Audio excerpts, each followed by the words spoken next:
show some shooting.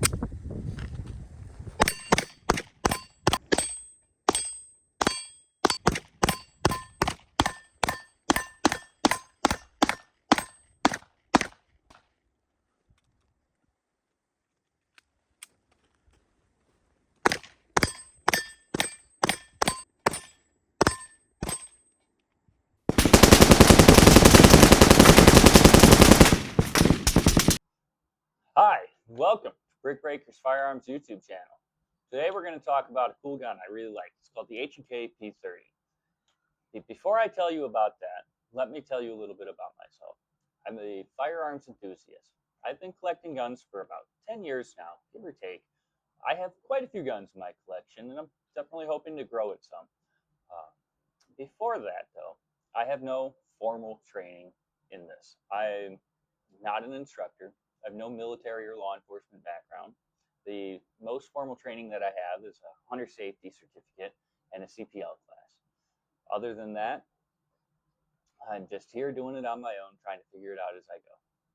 So this is the HK P30. It's a 9mm handgun made by Heckler & Koch.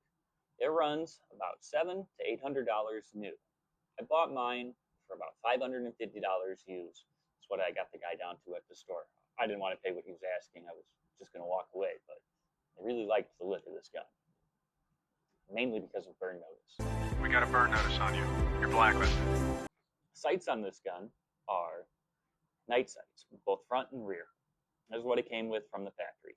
It's an older model, so it didn't come with an optic cut. There is some custom shops that are willing to put an optic cut, but I looked into them and they removed the back sight. It's not really something that I'm looking to do with this pistol.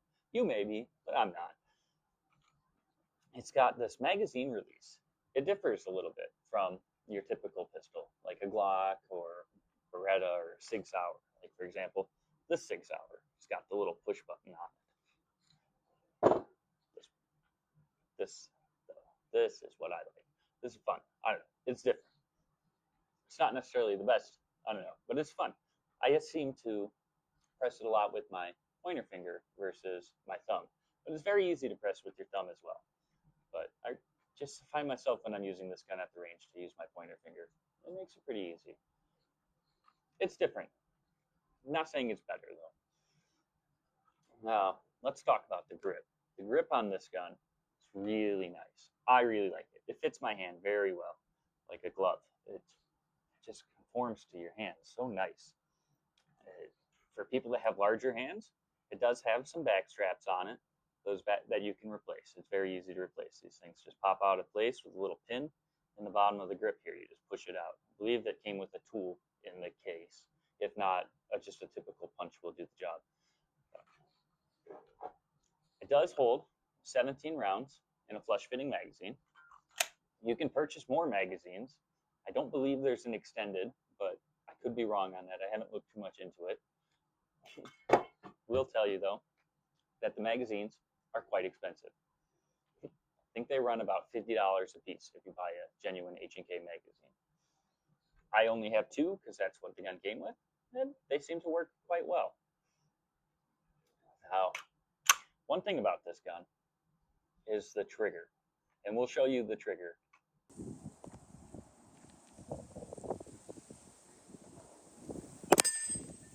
Now we'll see the reset. Nice and slow. That's the reset. And then you have all that take up again. And let me show you. It is empty. We're not going to put a hole in the wall. The problem is, it's all this play. See all that? No one really seems to like that. So let me ghost this for you, and we'll see why. So in single action mode, this is single action mode. You pull it, right? And then when it goes to reset, you have all this play before the reset, and then you have to take it all back up again to get back to that wall. Now, I'll show you on a different pistol that's more typical. So again, this is a Sig Sauer M11A1. It's P228, P229. I'm not sure exactly what the heck this gun is, to be honest with you. It's something made for the Air Force, if I'm not mistaken. It's got P229 mags and it says P228 grips. But enough about this gun. Let's show you the trigger on it. So again, it's empty. See, you're in single action mode, and you have a little less take up on it. And then when you pull the trigger and you go to reset, it's a lot shorter reset, and then you're right at the wall. Versus this gun, where pull it back, again, it's empty. You have all that play, and then go to reset, all that play again, and then all the play again before you're back to the wall. And this is, from my understanding, the biggest complaint that people have about this gun. When I'm out at the range with this gun, it is extremely accurate. I don't have very many issues holding a decent group. I'm not the best shooter in the world, but I'm certainly by far not the worst. It seems to do the job. The misses are not due to the gun. The misses are due to me. It's a training issue that I'll hope to get better in the future with. I have had one hiccup on this gun. In about 1,000 rounds or so that I put through it, it has malfunctioned on me one time. I'll show a clip of that malfunction right now.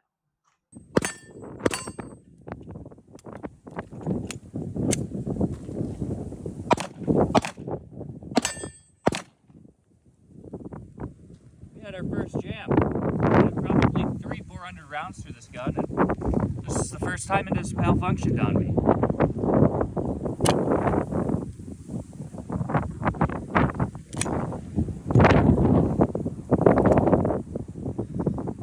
Stovepipe? Is that what they call that? Let's see what happens on the next. Just trying to load that round.